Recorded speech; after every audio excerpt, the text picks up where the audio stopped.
bonsoir, nous sommes le jeudi 7 avril, merci de nous retrouver pour cette nouvelle édition du 7-8, le journal. Comme chaque jour, nous revenons sur votre actualité locale, entourée de nos invités, mais également des journalistes de la rédaction. Tout de suite, commençons avec les titres de cette édition. Linky, c'est le compteur développé par ERDF, un compteur communicant connecté pour mieux maîtriser sa consommation. D'ici 2021, 35 millions de Linky seront installés en France. Visite du Linky Lab à Nanterre où les compteurs sont testés. Commencé le 1er novembre, la trêve hivernale a pris fin la semaine dernière. Les expulsions peuvent recommencer légalement alors que les problèmes de mal logement persistent. Pour nous en parler ce soir, Charles-Henri Savouré, membre administrateur de l'association Solidarité Nouvelle pour le logement des Yvelines, il est notre invité. Et enfin, dans notre chronique sport du jeudi, focus sur le rugby club de Versailles, toujours en course pour le maintien en Fédéral 3 après sa victoire contre Vincennes. Il est l'application d'une directive européenne qui a pour objectif de déployer sur le territoire des compteurs communicants.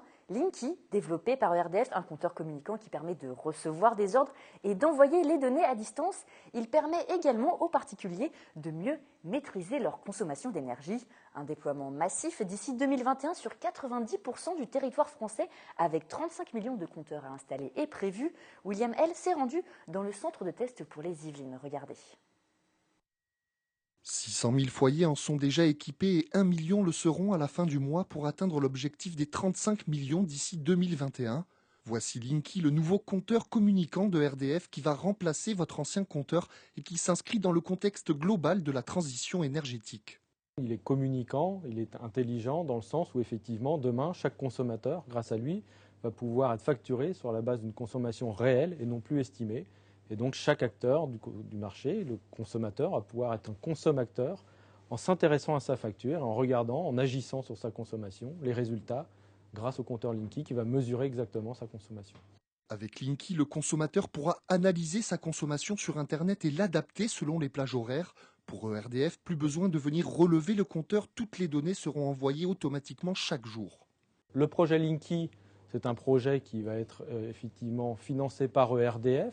Donc c'est gratuit pour le client, c'est un coût global autofinancé par l'entreprise de 5 milliards d'euros, mais le client, je le répète, lors de la pose ne paye rien, aucune augmentation de facture au moment de la pose du compteur Linky. Ici, vous êtes au Linky Lab, qui est un laboratoire national de RDF pour le Linky, qui a pour vocation en fait de tester le compteur pour s'assurer que sa durée de vie est bien de 20 ans. On est sur de l'électronique, c'est un vrai défi technologique. Ici, les compteurs sont testés dans des conditions de pénibilité pour s'assurer du fonctionnement de l'appareil. Linky, un compteur qui générera 10 000 nouveaux emplois, dont 5 000 pour l'installation qui sera faite par des sociétés locales. Dans les Yvelines, les communes de Trappes et les Mureaux seront les premières à en être équipées dans les 2 prochains mois. Quant aux craintes de certains usagers, ERDF rappelle que Linky ne présente aucun danger pour la santé puisqu'il fonctionne via un réseau filaire CPL avec un rayonnement électrique 1 millier de fois inférieur à celui d'un réfrigérateur. Et nous accueillons ce soir en plateau avec nous Charles-Henri Savouré. Bonsoir. Bonsoir. Merci d'avoir accepté notre invitation. Merci. Vous êtes membre administrateur de Solidarité Nouvelle pour le logement des Yvelines. Alors l'association propose des logements de transition aux personnes avant qu'elles accèdent à un logement plus sûr, plus on va dire durable. On vient de regarder ce sujet donc justement sur les Linky. L'économie d'énergie, c'est important également pour votre association? Oui, bien sûr, on accueille un public par définition défavorisé, en difficulté entre autres financière. Donc tout ce qui permet une maîtrise de la consommation énergétique, électrique, gaz, isolation, tout ça est une préoccupation que nous avons. Donc c'est un problème d'actualité qui touche aussi exactement le logement et aussi les personnes qui cherchent à se... Absolument, oui. Alors vous êtes ici pour parler de la semaine, la trêve hivernale. Donc c'était la semaine dernière, la fin de la trêve hivernale. Elle commence le 1er novembre. Elle a pris fin donc le 31 mars. Les expulsions peuvent donc recommencer légalement. En France, entre 30 000 et 40 000 foyers sont concernés et les associations tirent la sonnette d'alarme. Est-ce que c'est votre cas? Est-ce que Solidarité Nouvelle pour le logement s'inquiète de cette situation? Alors, je dirais qu'on s'inquiète de cette situation parce que qui dit expulsion dit personnes qui retournent à la rue, éventuellement à l'hôtel ou en hébergement. Nous, à SNL, on ne fait pas de logement d'urgence, donc on n'est pas en capacité d'accueillir directement les gens qui sont expulsés. Par contre, ces personnes-là rentrent dans un processus d'attribution et on les retrouve évidemment dans les attributions de nos logements. Donc on accueille cette année, par exemple, on accueille 6 personnes qui venaient d'expulsion en fait. Alors votre association existe depuis plus de 25 ans, 28 ans si je ne me trompe pas. Est-ce que au fur et à mesure que vous en faites partie depuis les débuts, la situation s'aggrave? Quelle est votre analyse par rapport à ça? Alors la situation, oui, la situation, elle s'aggrave et j'ai envie de dire, elle s'améliore aussi quand même parce qu'il y a des logements qui se font et il y a des bénévoles et des citoyens qui se mobilisent pour ça. Mais bien sûr, la situation s'aggrave. Il y a de plus en plus de personnes qui se retrouvent en difficulté. Aujourd'hui, la Fondation Abbé Pierre parle de 3,8 millions de personnes en mal logement. C'est vrai que nous, on ne les reçoit pas directement, mais c'est vrai que ça fait beaucoup de monde à la rue, beaucoup de gens en difficulté. On a en parallèle de plus en plus de gens qui sont dans des situations de précarité, même s'ils sont dans leur propre logement. Des logements insalubres, des logements en suroccupation. Donc évidemment, on est concerné directement. Alors ces expulsions, c'est évidemment en lien avec donc, justement le mal logement, le manque de logements sociaux également. Est-ce que c'est le cas dans les Yvelines? Oui, c'est le cas dans pas mal de communes des Yvelines. Évidemment, on n'a pas la prétention de résoudre le problème du mal logement. Ce qui est intéressant dans notre proposition, c'est que on fait du logement pour personnes en difficulté.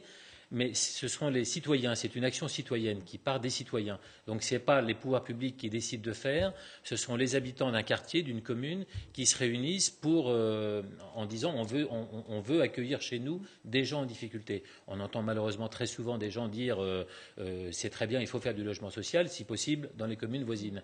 Nos bénévoles disent le contraire, on veut que ce soit près de chez nous. Alors justement, j'aimerais qu'on revienne sur votre action. Vous vous définissez comme un mini-bailleur social. Comment vous vous organisez? Comment l'association fonctionne? Alors l'association, encore une fois, démarre avec des bénévoles, donc des citoyens d'un quartier ou d'une commune, comme je le disais. Ces personnes réunissent des fonds, donc vont solliciter leurs amis, leurs relations, et apportent environ 20% du prix d'un appartement. Ils achètent un appartement, enfin l'association achète un appartement avec ses fonds, avec l'aide de ses bénévoles. Et donc on a des salariés qui travaillent évidemment là-dessus.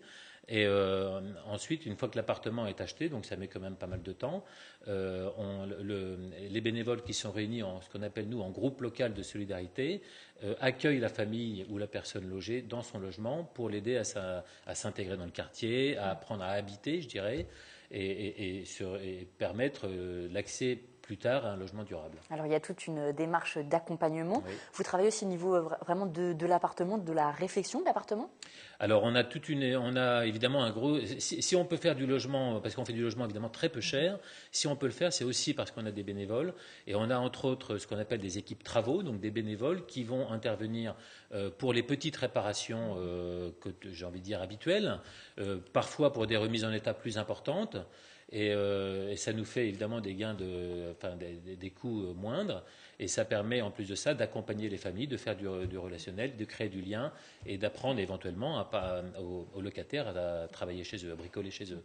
Alors il y a une vraie solidarité citoyenne. Oui. Vous me disiez que c'était des prix très bas qui étaient pratiqués. Est-ce que vous pouvez nous en parler, nous dire lesquels justement? Aujourd'hui, dans les Yvelines, le prix moyen des logements que nous proposons, c'est de l'ordre de 6 euros, entre 6 et 8 euros le mètre carré. C'est-à-dire que c'est à peu près 2 à 3 fois moins cher selon les communes. Par définition aussi, nous, on est implanté plutôt dans les communes favorisées. On ne va pas aller créer des nouveaux logements sociaux dans les communes où il y a déjà 40 ou 50% de logements sociaux. Ce n'est pas notre objectif, c'est vraiment de les faire là où il n'y en a pas. Donc c'est vraiment le travail des bénévoles de faire ça. Aujourd'hui, dans les Yvelines, vous avez trouvé des logements pour combien de personnes? Je ne sais pas si vous avez des chiffres par rapport sur une année ou sur 5 ans ou dans les mois derniers. Aujourd'hui, dans les Yvelines, on a 115 logements. On gère 115 logements. On a des logements en pleine propriété. Et on a également quelques baux à réhabilitation avec des particuliers. On a des mises à disposition. Aujourd'hui, il existe une multitude de possibilités pour faire du logement accessible aux plus démunis. Et voilà, nous étudions toutes les possibilités. Donc nous avons 115 logements. Aujourd'hui, nous avons à peu près 108 familles logées à SNL. Alors justement, comment sont choisies ces familles? Quel est le processus un petit peu pour avoir accès justement à ces logements? Alors, ce n'est pas nous qui choisissons directement les familles. Les familles passent par les services sociaux habituels des communes, en général par la mairie. Il y a un organisme qui s'appelle le SIAO qui étudie les différentes candidatures. Pour vous donner une idée, quand on a un logement qui se libère, il y a une commission qui se réunit sous la présidence du SIAO, donc, et il y a à peu près entre 20 et 25 candidatures pour chaque logement. Donc nous, on nous propose une candidature et on la reçoit, on lui fait notre proposition d'accompagnement. On précise que c'est un logement temporaire, puisqu'on fait que du logement temporaire. Et si on est tous d'accord, on signe un contrat.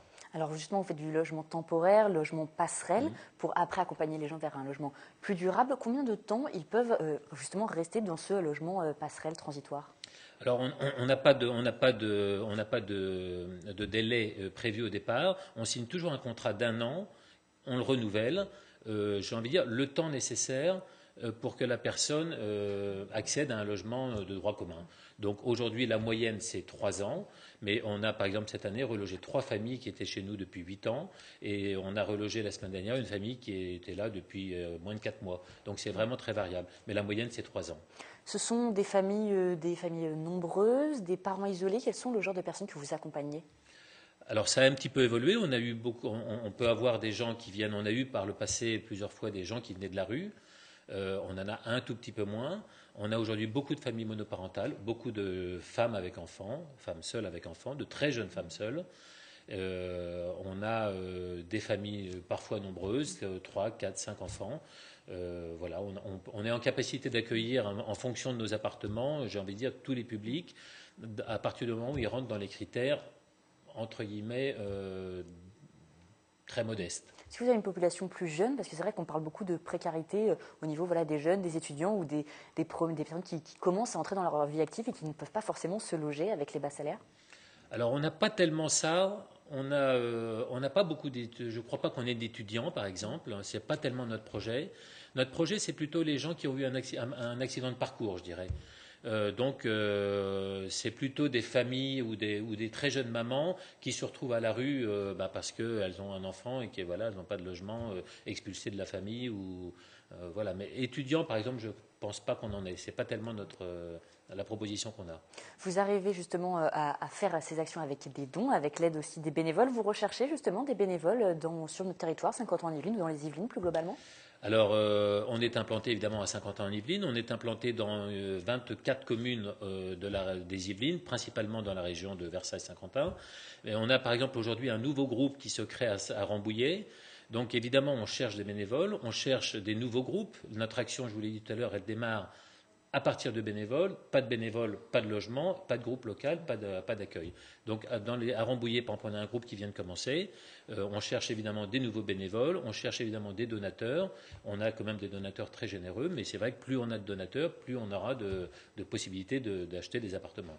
Il y a donc des dons, des mécènes. Est-ce que vous avez aussi, vous dépendez des dotations de l'État, du conseil départemental ou plus généralement? Oui, alors on en dépend j'ai envie de dire, de 2 façons. Sur la partie investissement, nos appartements sont financés en partie par les pouvoirs publics, en partie assez importante, puisque c'est plus de 50%. Donc là, on n'est pas trop impacté parce que le financement de la pierre marche plutôt bien. Là où on est assez fortement impacté, c'est plutôt sur l'accompagnement qu'on fait. Nous avons 3 travailleurs sociaux dans l'association qui sont financés en partie par le conseil départemental. Et là, c'est vrai que les dotations sont en baisse importante. On est obligé de se réadapter pour accompagner les familles le mieux possible avec les moyens que nous avons, qui sont conséquents, mais qui ne nous permettent pas de faire le travail qu'on aimerait pouvoir faire. Donc la baisse des dotations vous a impacté. Si on veut être bénévole pour Solidarité Nouvelle pour le logement et qu'on veut vous rejoindre, quelle est la démarche à faire? La démarche à faire, c'est simple, c'est de trouver un groupe local ou de rejoindre le groupe local s'il y en a un à côté de chez vous. Sinon vous avez le site internet snl-union.org. Là, vous allez arriver sur le site de l'ensemble des associations SNL, puisqu'il y a 5 associations SNL en Ile-de-France. Vous cliquez sur le lien Yvelines et vous nous rejoignez comme ça, ou vous pouvez passer voir l'association qui est basée au Chênay. Très bien, eh bien l'appel a été entendu. Merci beaucoup. Merci beaucoup. Charles-Henri Savouret d'être venu sur notre plateau. Merci. Autre sujet à présent, ce matin et toute la journée, l'IUT de Vélizy a accueilli la 2e édition du colloque en diversité. Organisé par l'Université Paris-Saclay, l'événement a rassemblé une vingtaine d'ingénieurs venus présenter leurs projets d'innovation autour du handicap, un secteur économique encore trop peu exploité. Selon ces entrepreneurs, Camille Lambert était sur place. Regardez. Depuis 3 ans, Marie-Claire a un handicap, mais il ne se voit pas. À la suite d'un traumatisme crânien, elle a dû réapprendre les gestes du quotidien. Aujourd'hui, elle a fait le déplacement au colloque en diversité à l'IUT de Vélizy pour tester BCAP, un logiciel permettant d'analyser sa conduite automobile. C'est amusant à tester sur des machines et ça change des évaluations en véhicule réel. Et ça a l'air... ces tests ont confirmé que je pouvais conduire très bien comme n'importe qui, même en étant handicapé invisible, donc c'est réconfortant. Selon l'INSEE, sur les 12 millions de Français handicapés, 80% ont un handicap invisible comme Marie-Claire. Organisé par l'Université Paris-Saclay, cet événement avait pour but de montrer le handicap comme vecteur d'innovation technologique. Prendre en compte le handicap en amont permet de faire des produits beaucoup plus innovants et bien plus intéressants pour tous. On a tous, un jour ou l'autre, besoin d'une assistante, donc autant y penser en amont. Alors essentiellement, ça s'adresse aux chercheurs, aux entrepreneurs, à tous ceux qui ont envie de développer des projets qui permettent d'avoir une société ouverte à tous. C'est s'ouvrir à un marché extrêmement grand dans lequel tout le monde peut se retrouver et où donc il y a effectivement des potentiels à créer. Application pour personnes malvoyantes ou simulateur de fauteuil roulant, une vingtaine d'ingénieurs ont présenté leur projet avec démonstration. Ce logiciel, on peut l'utiliser dans plusieurs optiques. D'abord dans une optique de sensibilisation, ensuite dans une optique d'apprentissage pour les personnes qui sont récemment handicapées, puis tout simplement pour les architectes, pour pouvoir vérifier l'accessibilité de certains lieux publics en fauteuil roulant.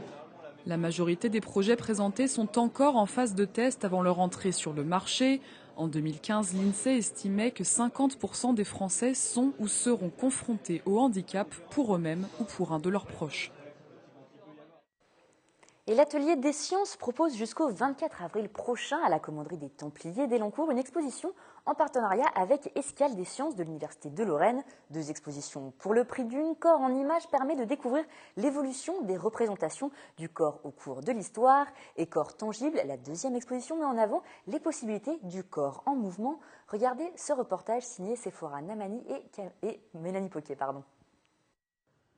Corps tangible et corps en images, 2 expositions en une pour mieux appréhender le fonctionnement du corps humain. La première, réalisée par Escale des Sciences, propose un voyage anatomique qui conduit des représentations antiques du corps à son approche médicale contemporaine grâce à l'imagerie. La star de l'exposition, c'est ce vidéomapping. Le vidéomapping, qu'est-ce que c'est? C'est un type de vidéo où on travaille de manière très très précise la projection et on a plusieurs niveaux en fait de discours et d'informations projetées. Donc là par exemple, vous pouvez voir sur le corps vraiment ce que l'on voit avec chacune des techniques d'imagerie médicale. C'est-à-dire ici, il y a 4 techniques d'imagerie médicale qui sont présentées, les rayons X, la résonance magnétique, les ultrasons, radioéléments et fluorescence. Donc il y en a 5. L'expérience se poursuit avec l'exposition Corps tangible. 4 œuvres numériques comportementales invitent le visiteur à jouer avec l'ombre de son corps pour créer en direct des visuels géants qui s'affichent sur écran. Pour ce faire, on utilise des éléments de jeux vidéo des Kinect. Là, cette fois-ci, on expérimente, on le vit, on est vraiment dans des œuvres projetées. Ce sont des grands systèmes d'images projetées immersives dans lesquels le visiteur peut interagir. C'est-à-dire qu'il passe dans un espace et là, en fait, son image est captée et elle est traitée au niveau artistique et hop, dans la projection, on voit son image qui est alors interprétée. En marge de cette exposition, des mini-ateliers permettent de découvrir l'intérieur du corps.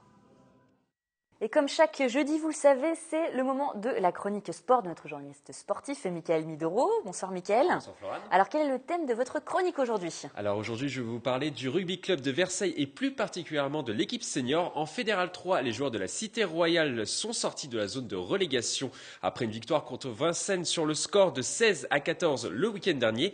Menés de 14 points au bout de 10 minutes de jeu, les Versaillais ont su réagir devant plus de 500 spectateurs. Conséquence, les Bleus ne sont pas encore enterrés dans ce championnat. On écoute la réaction du président du club, Olivier Nerenneuf. Il y a encore un espoir. La bête n'est pas complètement morte. La rédemption de Pâques ne s'est pas encore véritablement faite, mais il faudra avoir le couteau entre les dents pour pouvoir aller jouer à Auxerre et ça sera quand même très compliqué. Alors ce match sera vraiment compliqué, Mickaël, où les Versaillais ont tout de même une chance d'y arriver. Alors je vais vous planter le décor. Florane, ce sera la dernière journée du championnat de Fédéral 3. Auxerre a remporté 15 de ses 17 matchs disputés cette saison. Les Bourguignons ont 10 points d'avance sur leurs dauphins. De l'autre côté, nous avons Versailles, avec 3 petites victoires cette saison et qui compte 53 points de moins que Versailles. Vous l'aurez compris, ce sera un peu le remake de David contre Goliath. Surtout qu'Auxerre jouera à domicile. Olivier Nerenneuf en a conscience. C'est énorme, avec un budget qui est autour de 700-750 000 euros, avec des trentenaires dans la mêlée qui sont géorgiens, roumains, italiens, écossais, et qui sont les rois du groupé pénétrant. Ils ne font que des groupés pénétrants pour obtenir des pénalités, trouver des touches, refaire des groupés pénétrants et aller jusqu'à l'en-but. Donc c'est très compliqué quand on est une équipe jeune et qu'on n'a pas dynamique, c'est très compliqué. Et là, devant leur public, ils ne pourront pas se permettre d'avoir la moindre défaite, donc à mon avis, ça va être très compliqué. Pour renverser la montagne auxerroise, les Versaillais ont 3 semaines pour se préparer et soigner les pépins physiques survenus contre Vincennes. Le coach Baptiste Gouache devrait compter sur un groupe au complet. Les Versaillais vont jouer leur chance à fond. On a dit qu'on allait y aller le couteau entre les dents. On n'a pas fait toute cette saison avec des dimanches très compliqués pour essayer de tout lâcher avant d'être sur le terrain. On lâchera, mais à la fin du match. Mais Mickaël, que se passera-t-il en cas de contre-performance? On peut dire que c'est un match qui tout double. Pas forcément, Florane. Si les Versailles perdent contre Auxerre, ils devront attendre le résultat de Pont-à-Mousson et de Vincennes pour savoir si oui ou non ils descendent en honneur. Versailles suivra donc les scores sur les téléphones ou sur les réseaux sociaux. En cas de descente, Olivier Nerenneuf en est persuadé. Ses joueurs, ses protégés remonteront en Fédéral 3 dès la saison prochaine. J'ai aussi ce redoutable avantage d'être depuis si longtemps dans ce club, 50e année cette année consécutive, donc j'en ai fait des montées et des descentes en tant que joueur, j'en ai fait aussi des montées et des descentes en tant que dirigeant. On est remonté en 2008, donc ça ne sera pas si dramatique, même je vais dire si la concurrence est toujours très compliquée en honneur, mais nous on a des jeunes, on a un pôle, on a énormément de joueurs et je pense que d'ici 2-3 ans, on aura notre résurrection. Le match est donc programmé le 24 avril prochain sur le terrain d'Auxerre. On leur souhaite évidemment de gagner ce match et de se maintenir, Florane. Eh bien, on va croiser les doigts pour eux le 24 avril. Et maintenant, on va à présent ranger le ballon ovale pour parler de handball. C'est un petit peu la même situation que le rugby club de Versailles. Les féminines de Montigny et le Bretonneux affrontent ce samedi à 20h30 Pessaquet dans un match à kit ou double. Dernier du classement, les Igny-Montaigne doivent l'emporter contre le 9e du classement pour encore espérer. Une victoire devrait permettre à Montigny de sortir de la zone rouge à 5 journées de la fin du championnat. Pour les soutenir, rendez-vous au complexe sportif Pierre de Coubertin. Et on termine cette chronique par du basket. Trappes jouera ce week-end le dernier match de sa saison. Et oui, Florane, vous suivez bien. On ne les verra plus jusqu'en septembre sur les parquets de National 3 après cette rencontre. Trappes, 6e du classement, affronte Malakoff pour la dernière journée du championnat de National 3. Les trappistes auront à cœur de remporter le match pour terminer la saison dans les 5 premiers. Ils partiront favoris avec leur duo flamboyant Abgué Barakaou et Joey Casseus. Cette rencontre est programmée ce samedi à 20h au gymnase Paul Moyer. Voilà, Florane, vous connaissez les rendez-vous sportifs à ne pas manquer ce week-end dans le département. J'espère que je vous ai donné envie d'aller dans les gymnases yvelinois ce week-end. Bien sûr, et comme d'habitude, vous savez, Mickaël, j'ai tout noté dans mon agenda. Merci à vous. On vous retrouve la semaine prochaine pour la chronique sport et aussi lundi dans le 7-8 sport. Voilà, le 7-8 sport, voilà. Il sera question notamment de Adila Moumadi, l'élan courtois, qui a perdu contre Callum Smith samedi dernier. Il sera avec nous en plateau. Quelle chance, on a hâte de voir ça. Merci Mickaël. Passons maintenant à France Miniature. Le parc situé à Elancourt se prépare à sa réouverture. Chaque année, il accueille plus de 170 000 visiteurs venus parfois des 4 coins du monde. Nous sommes allés au parc afin de suivre les dernières installations et les derniers préparatifs du parc qui fête cette année ses 25 ans. C'est celle du fond, c'est celle-là. Je retrouve. J-3 pour les équipes de France Miniature. Ils sont 12 à travailler en plein hiver. Avec l'ouverture qui approche, ils sont une trentaine d'employés à bichonner les monuments. Dès le lendemain de la fermeture, on va démonter certaines maquettes qui vont être repeintes en atelier. On va déménager les maquettes les plus fragiles pour les abriter. Voilà ce qui nous occupe pendant les trois semaines suivant la fermeture. Travail en atelier. Et puis, dès que les beaux jours reviennent, on essaye tout début mars de renvoyer ce matériel repeint sur le site pour être prêt cette année le 9 avril. Avant d'être réinstallés, les monuments passent dans l'atelier pour se refaire une beauté. C'est le cas chaque année de 20 à 25 maquettes sur les plus de 2000 que compte le parc. Ici, on ne construit pas de maquettes, on fait des petites réparations, on fait beaucoup de peinture. Une patine, ce qu'on appelle, c'est la peinture extérieure sur une maquette, elle va raisonnablement tenir en extérieur pendant 4-5 ans. Mais cette année, la réouverture a une saveur particulière. Le site ouvert en 1991 fête ses 25 ans, un quart de siècle de modifications. En 25 ans, il a beaucoup évolué. À son départ, il ne se consacrait qu'à la France et des maquettes. Et début des années 2000, dans l'idée de divertir un petit peu plus nos visiteurs, le parc a installé 8 attractions pour pouvoir avoir un moment de défoulement, un moment plus loisir au milieu de la visite. Et depuis 3 ans, nous installons au milieu de la visite, au milieu des maquettes, des animations interactives et pédagogiques qui nous permettent de raconter la France d'une autre façon, d'aller sur le domaine de l'industrie, une grotte préhistorique, un chantier de fouilles. Pas de nouvelles maquettes, mais des rendez-vous spéciaux pour cet anniversaire. Des animations commencent dès le mois d'avril. Les équipes ont encore quelques détails à peaufiner. 3 jours pour tout régler. La Tour Eiffel, elle, est déjà bien installée. Et c'est la fin de cette édition. Merci de nous avoir suivis. Demain, nouvelle édition du journal L'essentiel de l'actualité avec Wilfried Richy. Vous retrouverez Mélanie Poquet. Elle vous donnera avec ses invités de nombreuses idées de sortie dans le 7-8 week-end. Je vous souhaite une bonne soirée et un excellent week-end.